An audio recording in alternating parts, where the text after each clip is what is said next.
I'm Brady Berserker from Super Geeky Playdate, a proud member of the Gonna Geek Network. Just like the show you're listening to now, the opinions expressed are those of each individual host. Check out all the other podcasts at GonnaGeekNetwork.com and get ready because geekiness begins in 3, 2, 1. You are listening to the Starling Tribune, a podcast dedicated to the Arrow TV show. This guy gets more airtime than the Kardashians, right? This podcast is not produced or maintained by the CW, Warner Brothers Television, CTV, or DC Comics. All characters, situations, and stories are the properties of Time Warner. I am the Oracle, and this is your Tribune. Welcome back to Earth 2's favorite newspaper, the Starling Tribune. I am the chief editor. I am called SP, and your other reporters for this episode number 169 of the Starling Tribune are Chris. You have failed this city. I'm going for the cheap pop. Like that. All right. And Michelle. Deathstroke's alive. Yay! Indeed he is. This podcast is recorded on Sunday, September 24th, 2017, live on Geeks.live. Remember, our audio and video newspaper is full of spoilers, facts, and speculation, some right, most wrong for me, about Arrow and the rest of the DC TV, movie, and comic universe.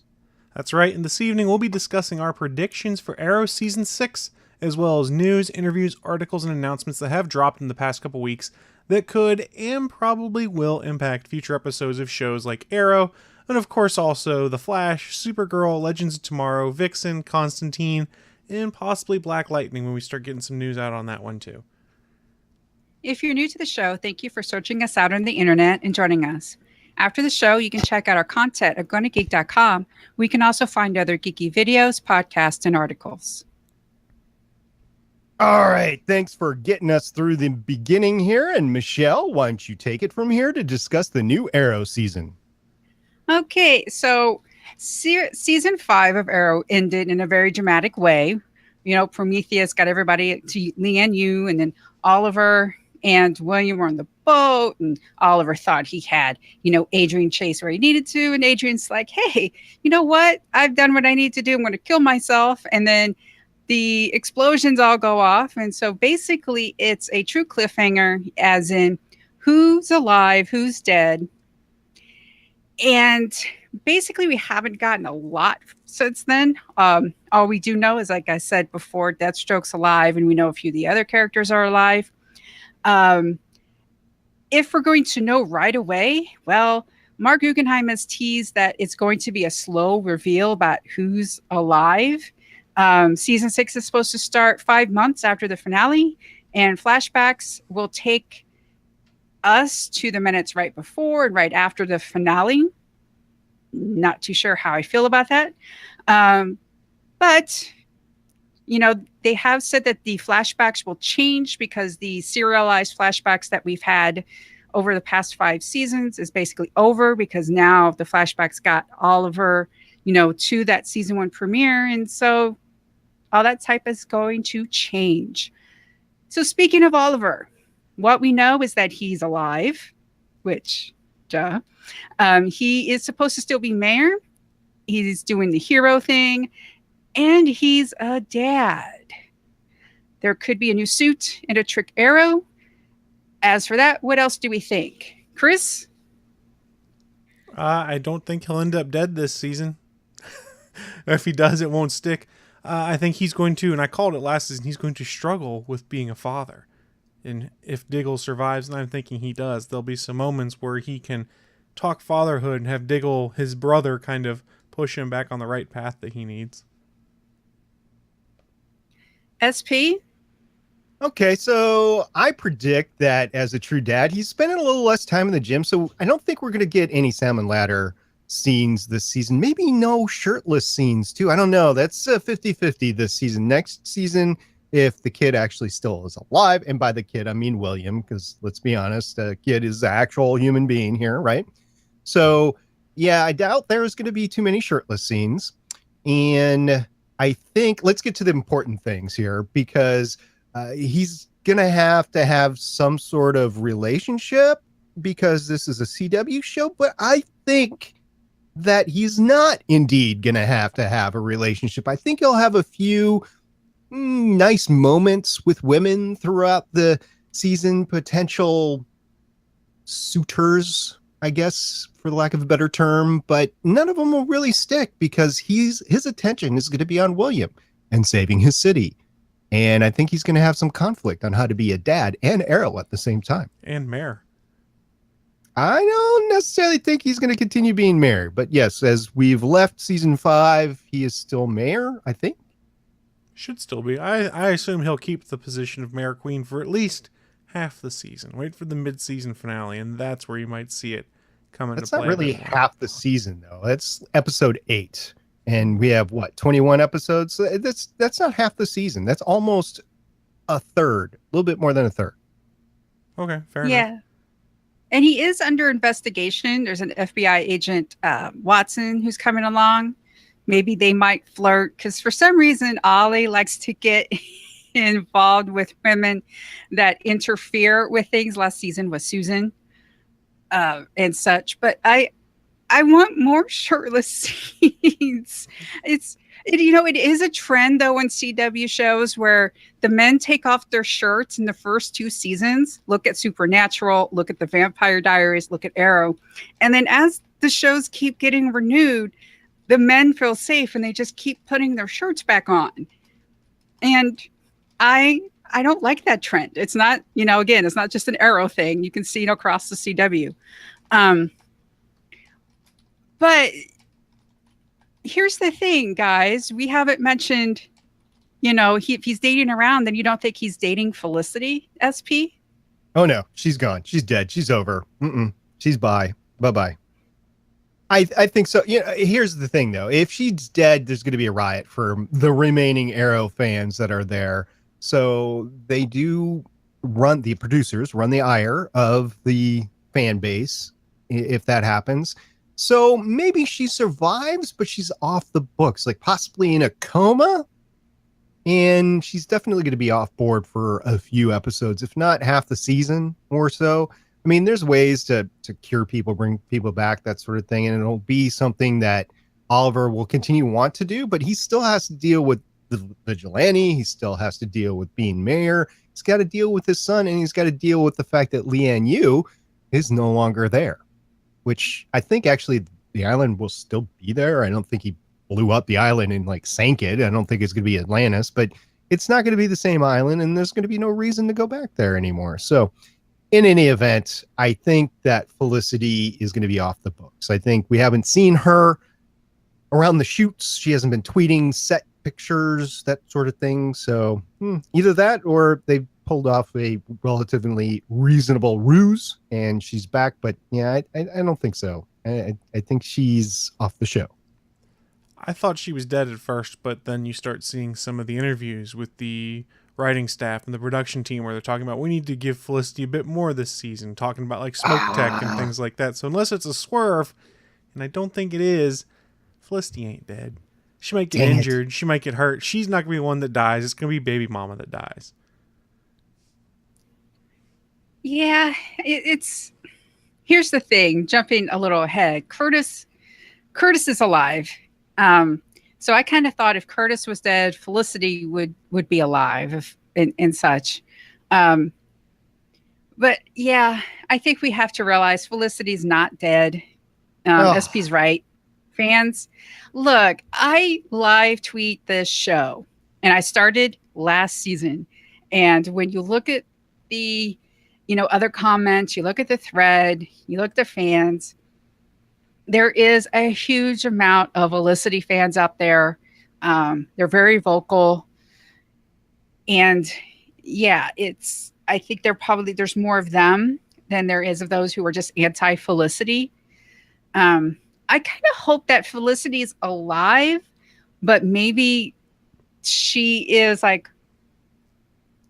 of her own company. Maybe she has a different job. Maybe she's out of the Arrow Cave.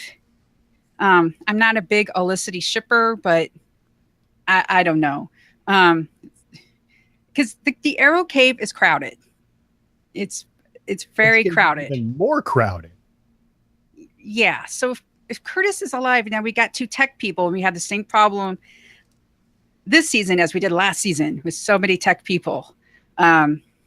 So it would be nice, though. I mean, I don't wish her ill will, but one of the things I didn't like was the magical chip that cured her paralysis.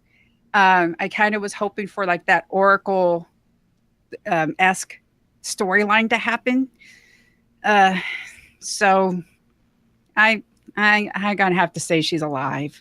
I mean, look, I know, but the third member of what fans love to call OTA, Original Team Arrow, is our beloved Diggle. So, do we think? I think he is mostly alive, and this is because there was an article where David Ramsey was talking about how season 6 should break Diggle and how he needs to go in this arc and how the events would, shake him and stuff.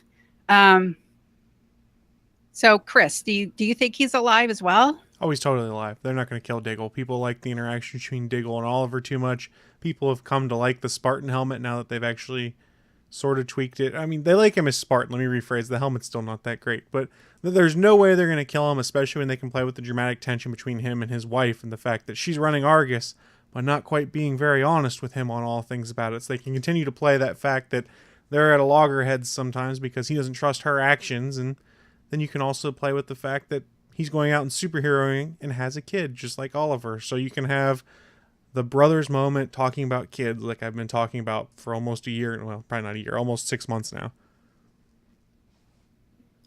SP? Well, here's the thing. I know the show doesn't treat Diggle very well. They've been dragging him through the dirt for quite some time, and I think they'll continue that. And I think that John Diggle will start to hold a grudge. And I'm not sure if this was ever put to bed last year. I don't remember it, but he's going to have a grudge against Barry Allen. And he's going to agonize over his lost daughter, Sarah. And he's going to look for ways to bring Sarah back to life and keep his other remaining family as well. So, yeah, Diggle's going to have a complicated year here. He's not going to be treated very well. And he is going to be in constant turmoil. So I'm sorry, John Diggle. I wish you better, but that's what's looking like it's in the cards for you this year. Yeah, I do. That's another reason why I kind of do hope Felicity's alive, because I do like OTA. I have been doing a rewatch. I'm actually in season 2 of Arrow. And just sort of seeing those core 3, it's like, oh, I love that part. And it would be kind of nice if they could get to some of that back. And then speaking of someone who's been there since season 1, and that's Thea. Thea was on the island. So, alive or dead, SP. This is an interesting one. She had a lot of reduced screen time last year because they couldn't fit the entire everybody on the show, and she's been like the utility infield player here, if you use a baseball term. And I see her being traded. I see her coming off the island being gravely injured, and then in her recuperation, she magically in the crossover finds herself over on Legends of Tomorrow. So I think this year we say goodbye to Thea Queen on Arrow. Chris? Dead, dead, dead, dead, dead, dead, dead, dead. She's dead. She's dead. Look, stole my shtick for somebody else later. Sorry, I guess I was just too quick to it. But in all seriousness, like you mentioned last season, SP, she had limited time on there. It seems like that was not necessarily a purpose of the writer's room, but more the negotiations they had with the actress that was playing the role. So it seems to me that she's ready to either cut back on this, move on to something different, or move on to something different in general. And this is the perfect avenue to be able to write out a character when the actors want to go and do something else. Do I think that means she's gone forever from the show? No. I think there's potential you could see Willa Holland return in some flashbacks and things like that. But I think that Thea is going to either die on the island or be critically injured on the island and be stuck in coma land until they work out a deal again in the future. Yeah, I'm thinking that she could be dead. I know we talked about how the guy who plays Roy, his name just slipped Colton me. Hayes. Colton Hayes, right? He teased that Roy would come back, not Arsenal, but Roy. So it would make sense if she's dead, he would appear at her funeral. I also follow a lot of them on, social media. Willa Holland has been vacationing, which is amazing. So it was negotiated last season where she would actually have a reduced number of episodes. So, I think we could be onto something that she's dead. Going over to Legends, that's an interesting idea, but the Wave Rider is very crowded. Yeah, and true. Unless the only reason I thought that, though, is because the producers over on Legends of Tomorrow have said that they wanted to add more women to the show. This would be an easy way to do it. That's why I put that in there. Yeah, that could happen. But that would be interesting. But I think I'm going to have to agree with Chris. I think she's dead. Or, yeah, I think something's got to happen because, well, we know Curtis is alive because there's crossover news, which we're going to talk about later. And on the poster is Mr. Terrific. So that means he definitely makes it off the island and he's definitely healthy enough to partake in the crossover. So now that we know this, what else do we think is going to happen? You got any ideas, Chris? In regards to what? Sorry. Curtis. Oh, Curtis. He's going to be the tech brains, I think, because I think even if Felicity does survive, they've made a point of saying that they want to give her more to do than just be in the Arrow Cave. So I think Curtis is going to get to exercise his tech a little bit more as he kind of bones up on his skills because, yes, he went out in the field, and this is not me trying to be disparaging, but he was arguably the weakest member of Team Arrow out in the field. Just because he qualified for the Olympics doesn't mean he's a great fighter. So I think he's going to up his skills, but that's going to cause him to be in the cave a bit more until he gets skillful enough you can take him out there for something other than your average run-of-the-mill street thugs. And since this is a CW show, he'll get into some kind of relationship, be it reconciliation with his ex somehow, which I think is highly unlikely, or something else. Or someone else, rather. SP. And Curtis is a great example of how nobody leaves this show unscathed. So his home life, of course, is completely ruined, and I can see that to be continuing on into next season as well. And he's going to be going through the divorce. I don't think that that's final. I think because we're going to be so close to the actual events of the end of season 5, I think that we're going to see some of that. Now, I originally thought, and I still think, that Felicity's not going to be there in the season. Maybe that's just hope. So somebody's got to bring the one-liners, and Curtis would be the one to do that. Other than that, I don't see a lot of Curtis because he's going to be going through the divorce. He's probably going to be helping Mad Dog win custody of his son or daughter, excuse me. So, yeah, Curtis has got his... I think there's enough there for Curtis to have a full season being a season regular. Yeah, I do want him to reunite with Paul, but that would make things cluttered. So, yeah, I think going to be divorced, be the single man, and, hopefully, get better with his balls. So let's move on to one of our favorites from last season. That would be Dinah Drake, the new Black Canary. She is definitely alive, and we knew she was going to be alive even before the season finale because she got promoted to season 6 series regular before the finale, and that leaves a lot of possibilities. SP, what do you see for her? Well, definitely, she's the best part of the show and has been for quite some time. I see her becoming more and more of a show cornerstone, and I think they successfully keep her away from the Oliver relationship because that's always looming because she's Canary and he's Green Arrow. they might have some flirting moments, but honestly, it's going to be more just a better work relationship between the two in the cave. I don't know necessarily about in real life or in regular life between the mayor's office and her with the police force, but she's definitely going to be the key to the season as I watch it. I'm going to be watching Dinah Drake, Black Canary, and she's going to be my hero for the year. Ooh, that's big words. It is. Chris? So I think she's going to continue to develop her friendship with John Diggle that we saw getting developed at the end of the year. They had this kind of weird dynamic, but it worked between the two of them as they were talking about how to fold back into regular life and things like that.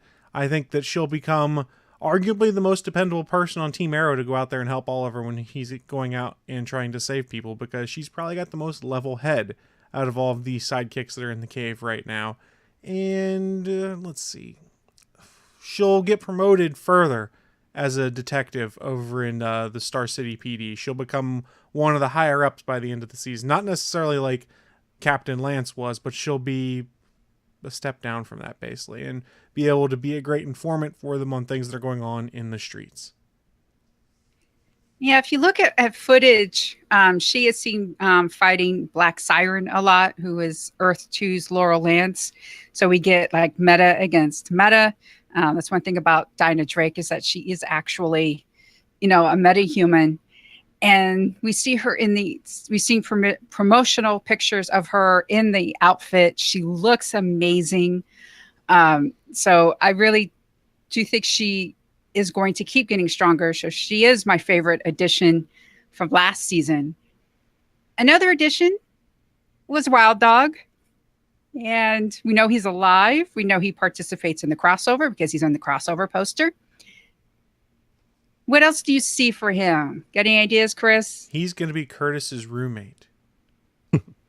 So you can continue that odd couple, weird brother relationship they have going on. And you could also argue the fact that if they're living together, that's another way that helps Renee regain custody of his daughter. Is his roommate is someone who's dependable, who's a former Olympian, who's intelligent, who's worked for Palmer Tech, by all regards, is a good person to be around. So I could see that happening.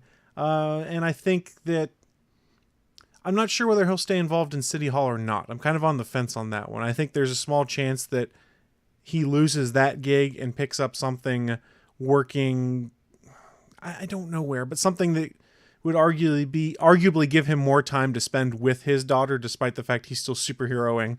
But the perception would be he's got this job so he can spend time with his kid. Now, I'm not sure if that's going to happen. It's just a thought. SP?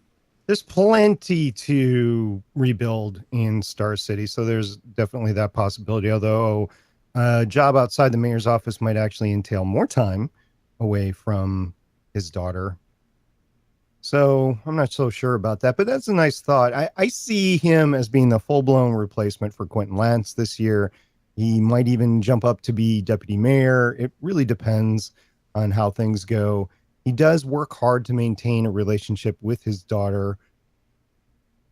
Let's see, what can they do with the daughter? Because she's really become a mainstay of this entire crew. So I think she becomes a meta, and they have to deal with that. That's a whole team thing.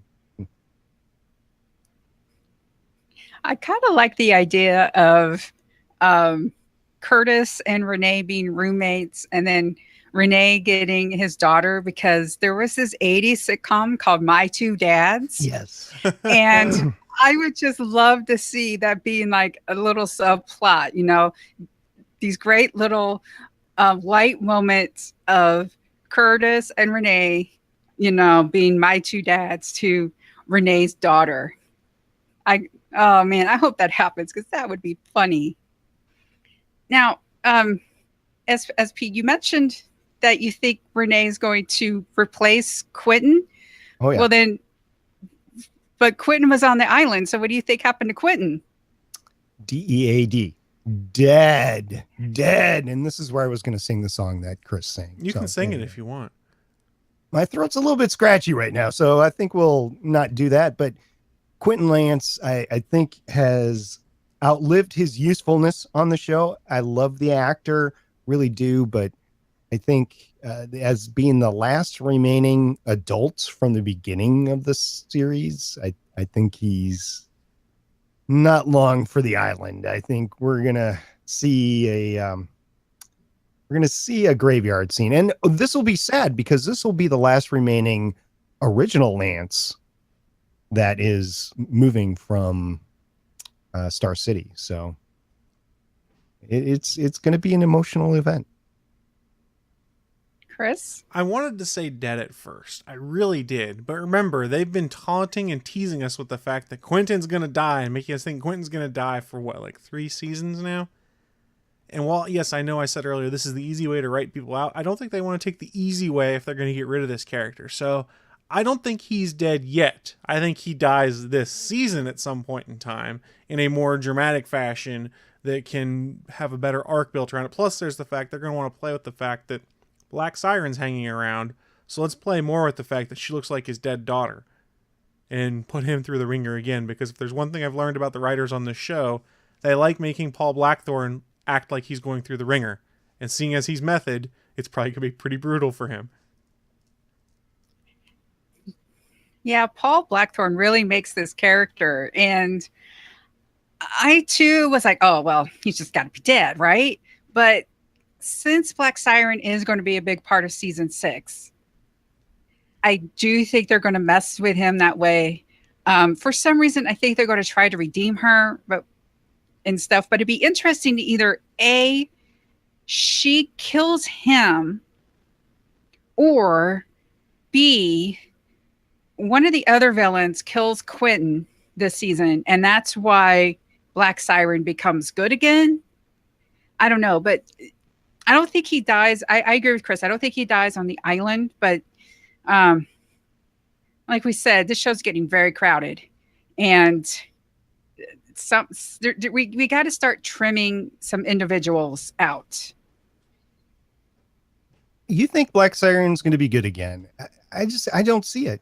I see her being, because she plays a better bad than she ever did a good on the show. I just see that happening.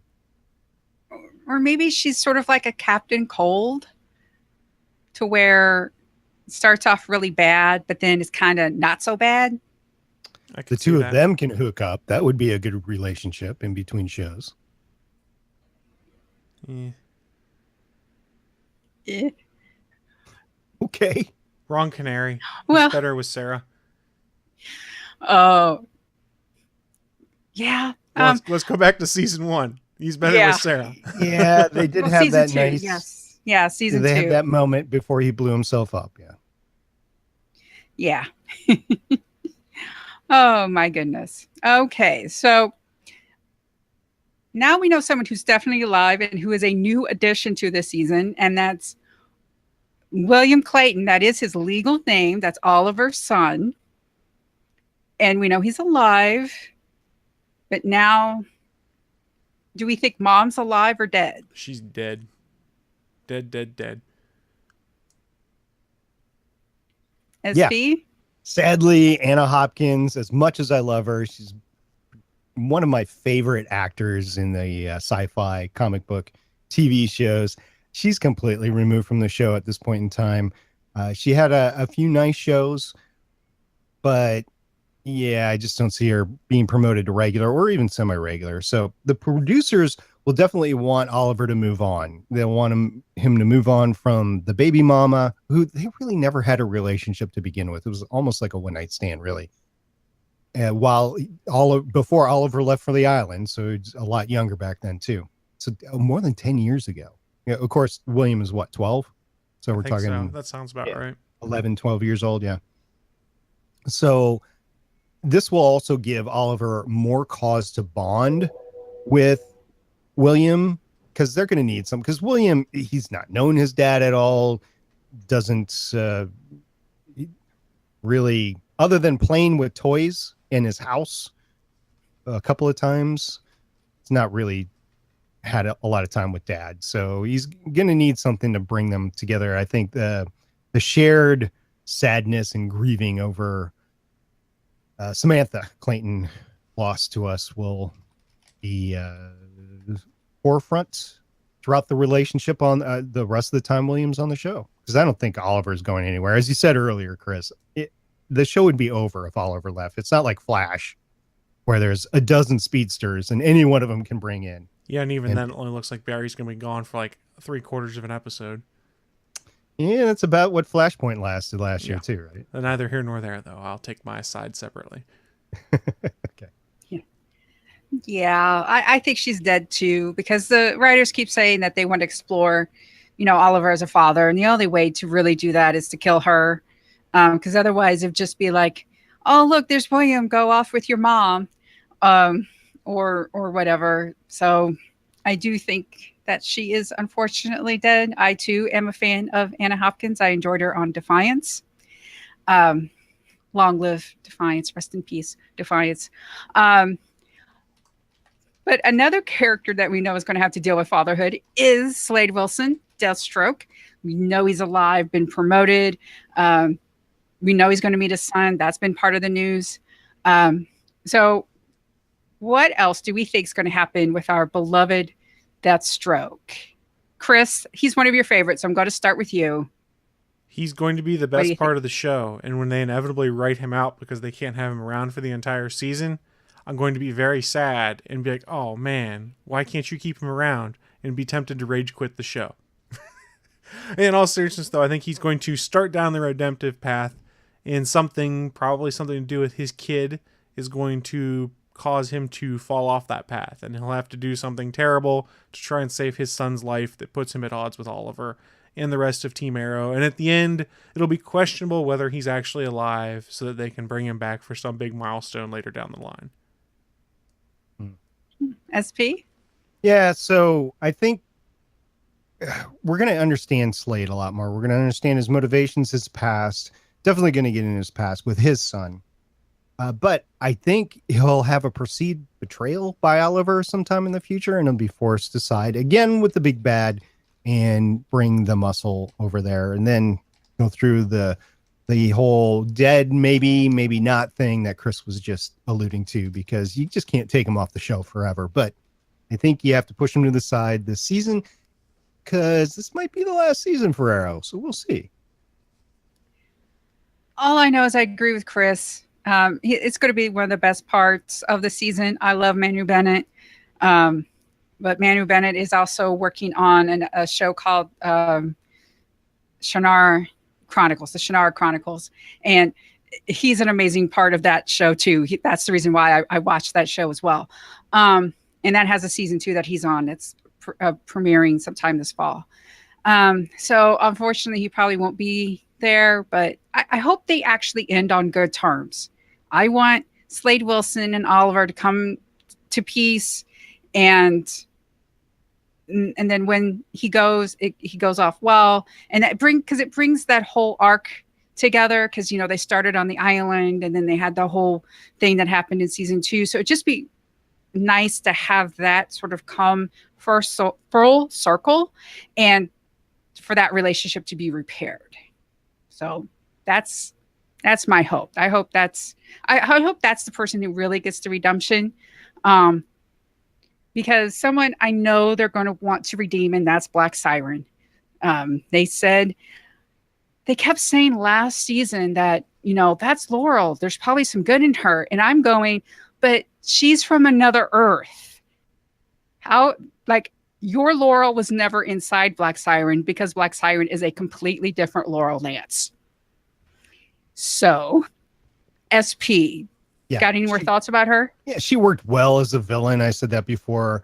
I think she'll continue to antagonize Oliver, especially after Quentin passes away. In my prediction, I see no original Lance left in the city, as I said before. So she's going to be the one reminder, the constant reminder to Oliver of what has happened to his favorite other family in Star City.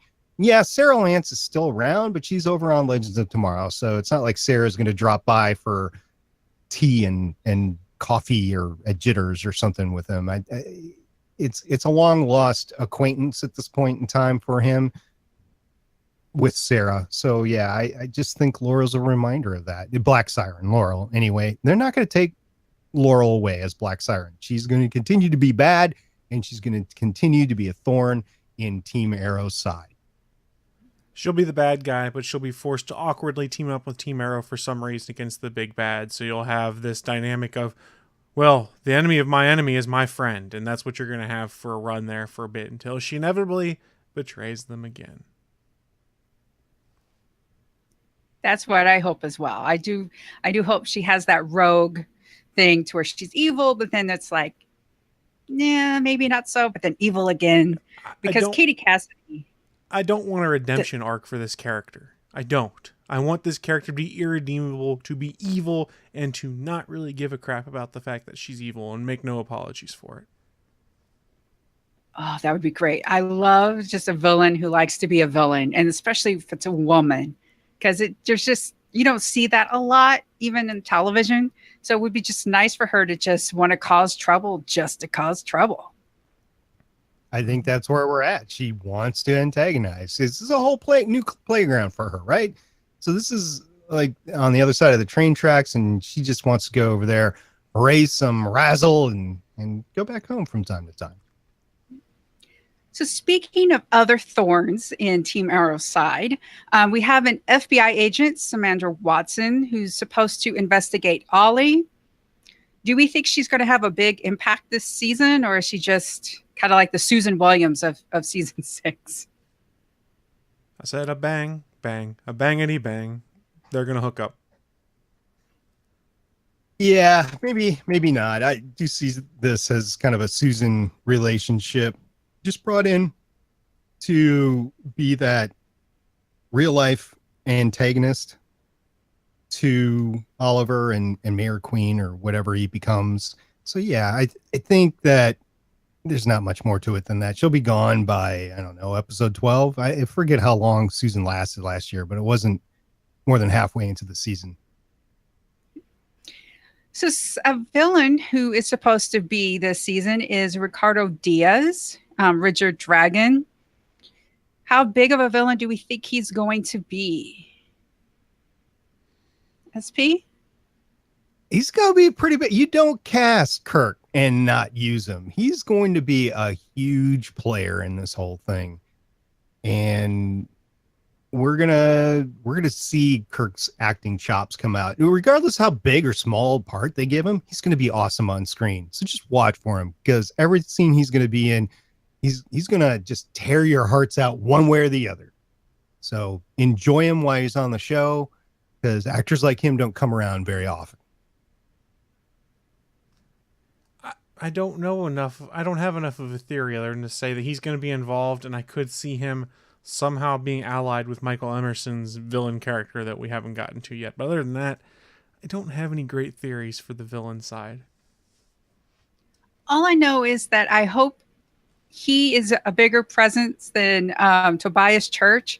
I love the fact that, Chad Al Coleman was cast as Tobias Church. It was this big thing, and we were hoping that he would be around, and then he was there for 4 episodes.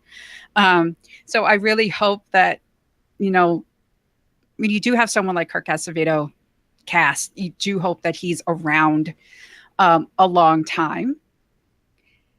And speaking of things that started last season, we have Vigilante, who's supposed to come back. Do we have any idea who this person's going to be? I'm just going to admit it. I just think it's going to be somebody we've never seen. It's going to be Paul.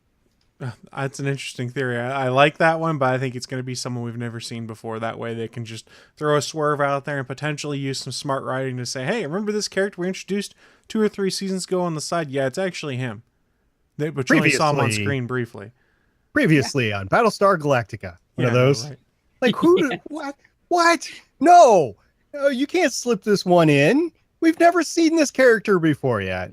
Maybe, but they've insisted it's somebody that we've seen. So I'm voting for Paul. I think Paul is totally it. Well, someone who's been around for a long time who's supposed to come back is Anatoly. He's definitely going to be some sort of antagonist, because him and Ollie did not end well. Anatoly did some stuff, and Ollie did not return some of the favors. He basically broke the bro code. So What do we think Anatoly could be up to? No good. Yeah, No good that's at the all. best way of looking at it, is no good. He means well, but he ends up twisting it almost every time anymore. So he's got real life concerns about what's going on in his homeland, what's going on as he is being pinched in the criminal world. So yeah, he might still be Oliver's friend, but he's got stuff to do, and we're going to see that stuff come out. And then we have Michael Emerson's mystery villain. So, Chris, you mentioned that he might be connected to perhaps, Richard Dragon. That's what I was thinking, just because they like to try and tie these things together. The other thought I had is that they might be connected at first, and then things come to a head, and these two villains, one takes out the other, and then story proceeds from there. I don't know where they're going to go. I just like weird conspiracy theories where bad guys fight each other. SP? Yeah, don't know what's going on with this. I'm looking forward to it. It's probably the least thing that I have a hunch on this entire season. So we'll see about Michael Emerson's mystery villain as it proceeds. I mean, we don't know anything. I mean, all they've said is he's going to be a great villain. So we're really stretching to try and come up with something there. So I'm like, I guess he's going to be a great villain. I don't know. Yeah, one of the threads from last season was the whole Helix storyline with Felicity, and she helped them rescue their supreme leader, who was, under a hood. So I'm wondering if he could be, like the leader of Helix, and that storyline comes back and gets tied up this season. That could be. Yeah, it's a good pull. I could see that. Yeah. So one of the things we definitely know is going to happen is the crossover.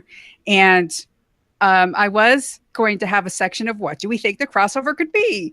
Well, it was announced this week that we know the crossover is going to be Crisis on Earth X. I'm calling it Earth X. It could be Earth 10, but I'm calling it Earth X because that's cooler. I'm going to ask Apple. They'll know. Okay.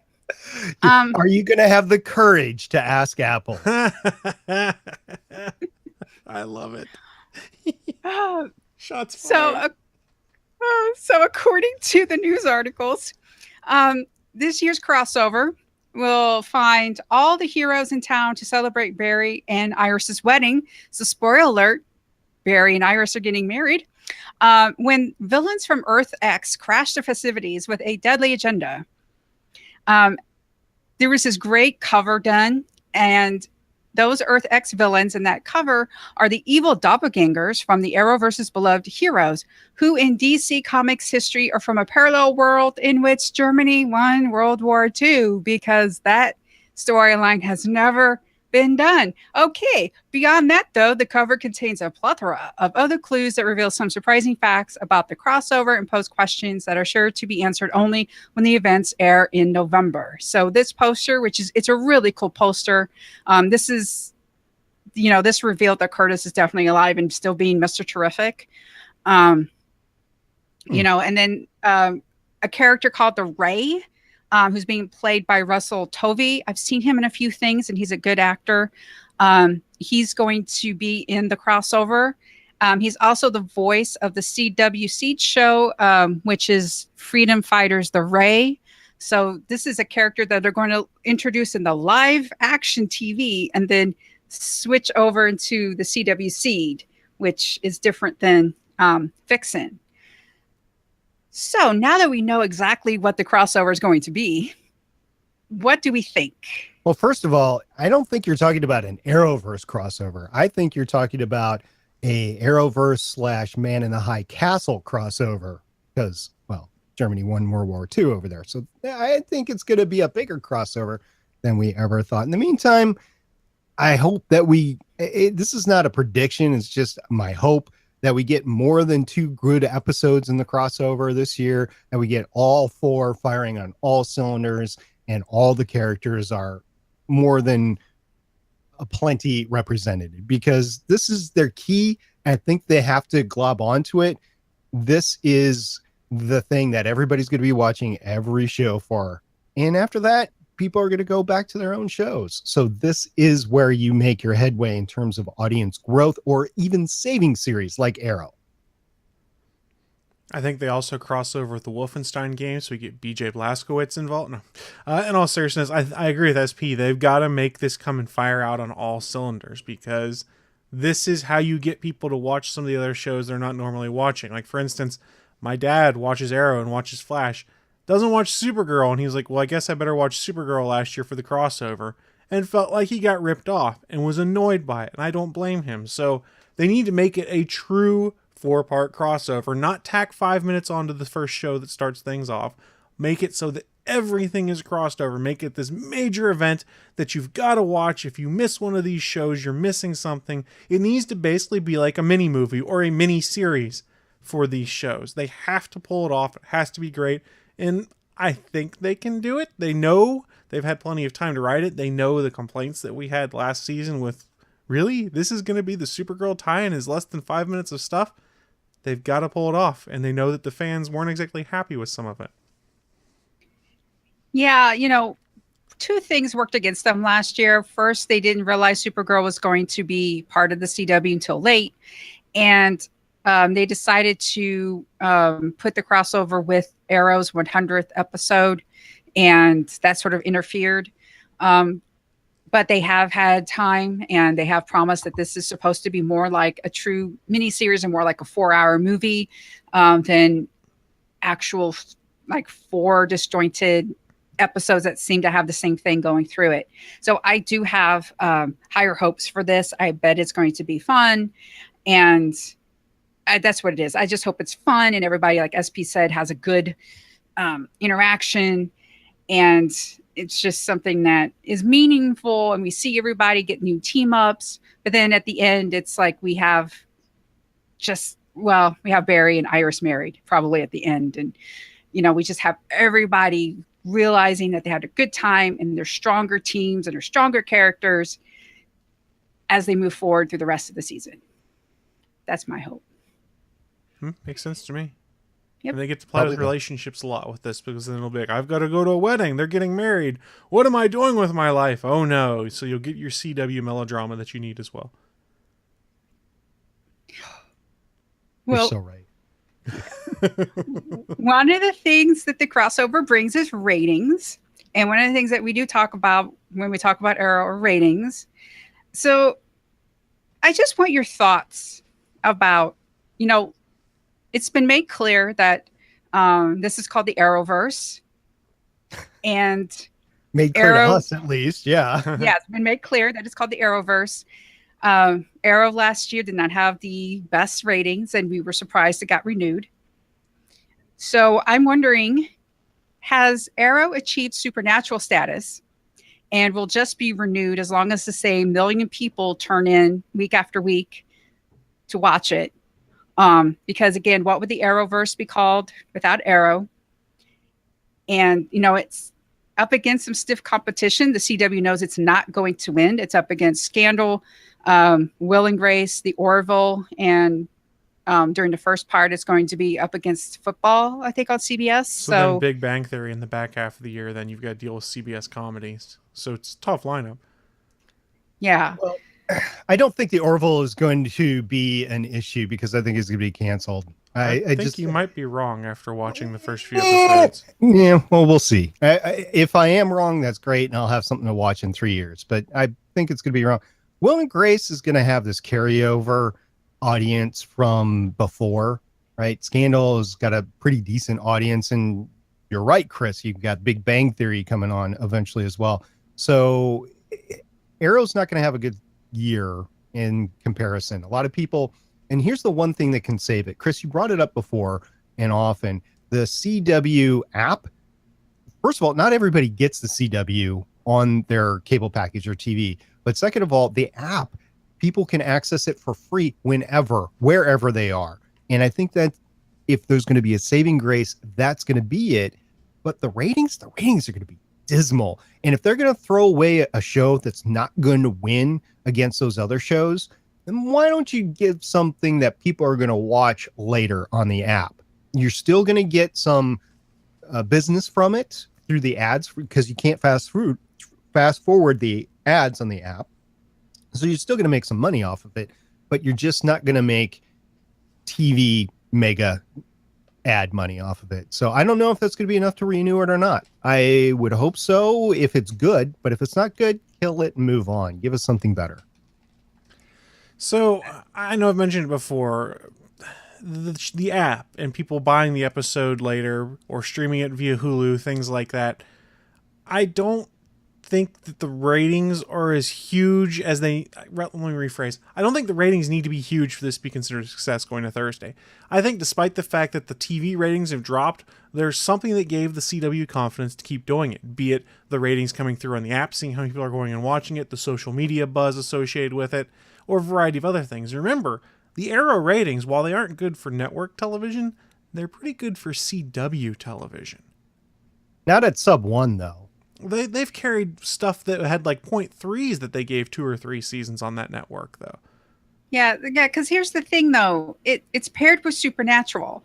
And that's why I wonder if it's, the CW has basically, CW will renew Supernatural until Jared and Jensen are basically said, we're done. If one of those guys, well, those guys are a team. They are bros in real life. When they see we're done, it's done. Yeah. So, but with Arrow, first off, it is the Arrowverse.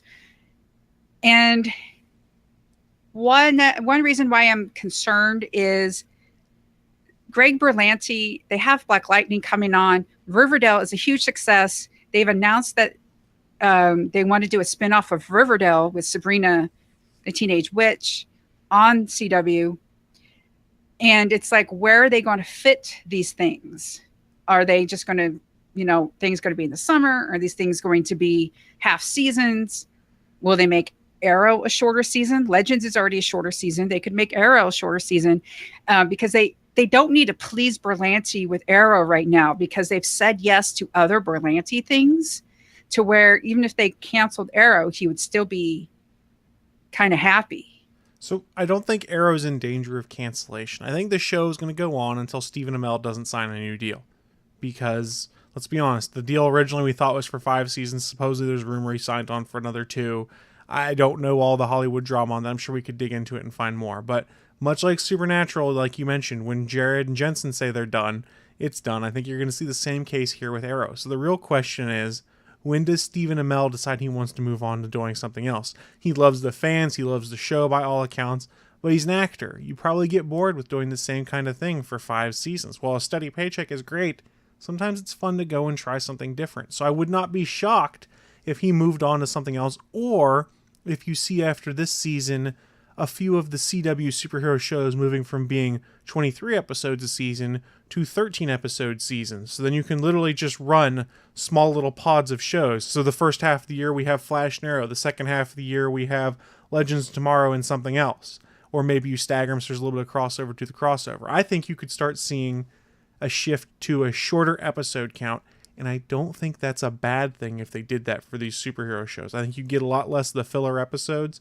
I mean, look how well it's worked for like the Marvel Netflix series and things like that, and for British television where they do like 10 episode series and things like that.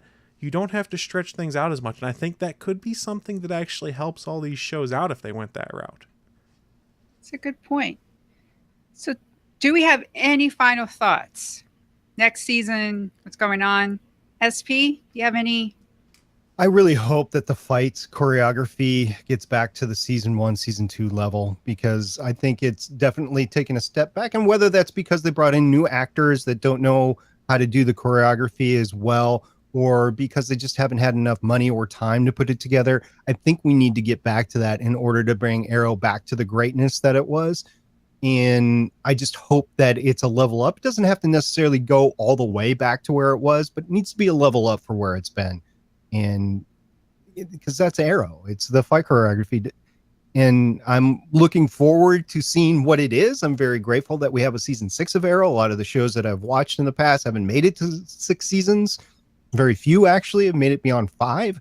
So just grateful that we get this. And I just hope that they have an off-ramp, hey, we're going to end the season story in their head, either it's for this season, next season, or whenever they end, because I don't want to be stuck with a series that it's like, okay, what happened? Even if it's be part of the greater Arrowverse and they can finish the story in other shows, I'm always hesitant against that because the actors move away, they get other jobs, they have to work for a living.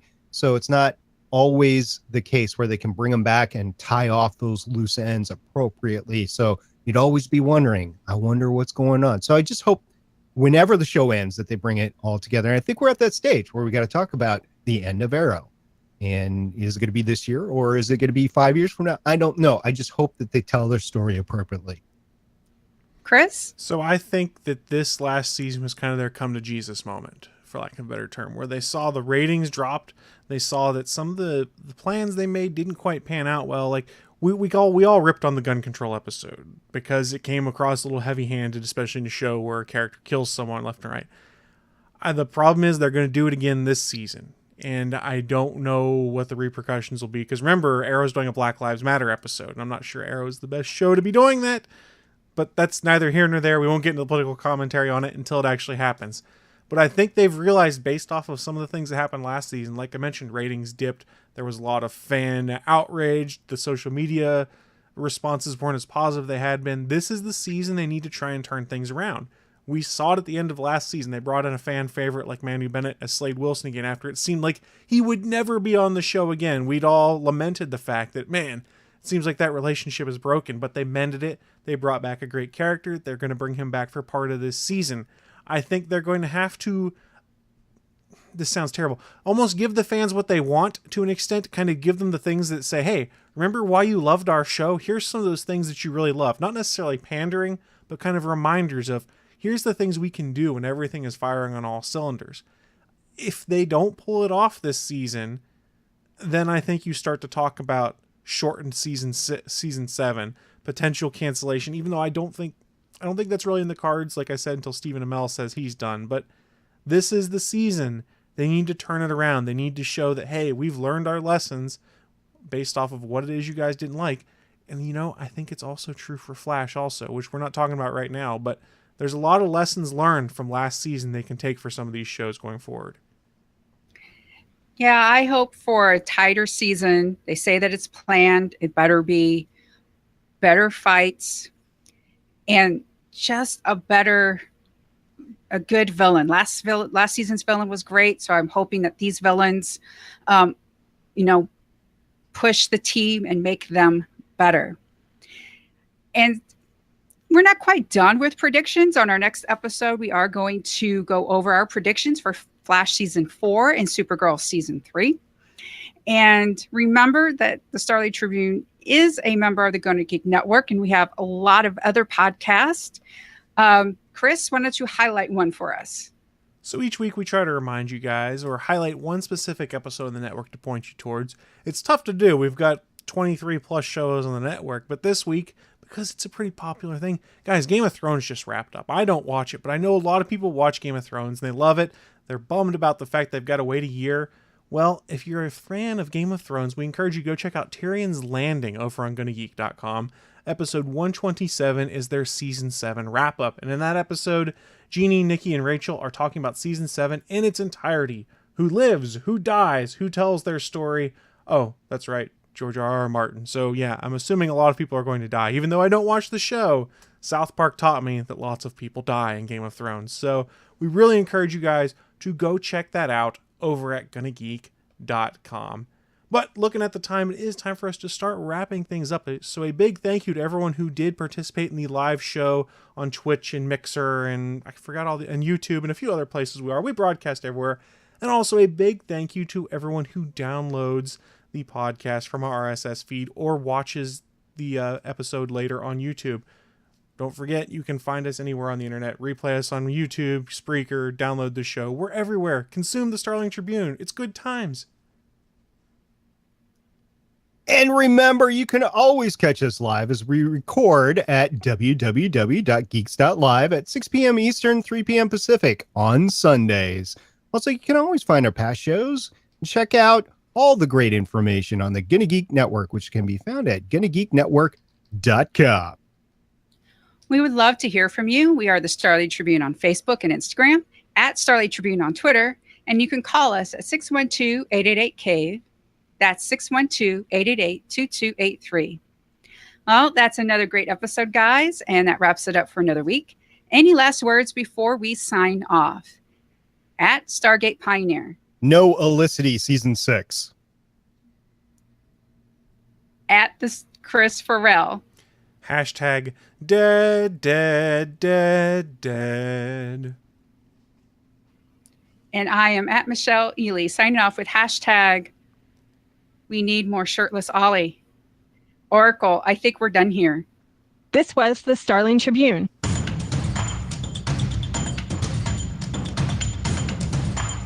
You can leave us feedback at gonnageek.com or check out our archive at starlingtribune.com. Visit gonnageek.com for more podcasts. Music by Kevin MacLeod can be found at incompetech.com. This podcast is not produced or maintained by the CW, Warner Brothers Television, CTV, or DC Comics. All characters, stories, and situations are the property of Time Warner. No infringement is intended. We will see you for the next episode of CW's Arrow.